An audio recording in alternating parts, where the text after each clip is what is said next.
High বন্ধুরা, আজ এখানে প্রচুর বৃষ্টি হয়েছে, অথচ এই বৃষ্টির মধ্যেই আমি কিন্তু চলে এসেছি নবদ্বীপ মায়াপুর। যাই হোক, এখন আমি যেখানে দাঁড়িয়ে আছি ইসকন মেন গেটে ঠিক প্রবেশ করার পরেই বাম দিকে যে খড়ের ঘরটি আপনারা দেখতে পাচ্ছেন, এই সেই ভজন কুটির যেখানে প্রায় 30 বছর ধরে হরিনাম চলছে। এখানে শ্রী শ্রী গৌরনিতাই ও শিল প্রভুপাদের শ্রী বিগ্রহ আছেন। শিল প্রভুপাদ প্রথম শ্রীধাম মায়াপুরে 2.5 কাঠা জমি কিনে ভজন কুটির করেন।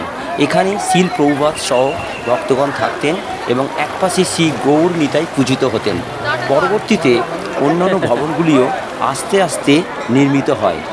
এই বর্ষার ওয়েদারে আমি নবদ্বীপে এসেছি, আমার বেশ ভালো লাগছে।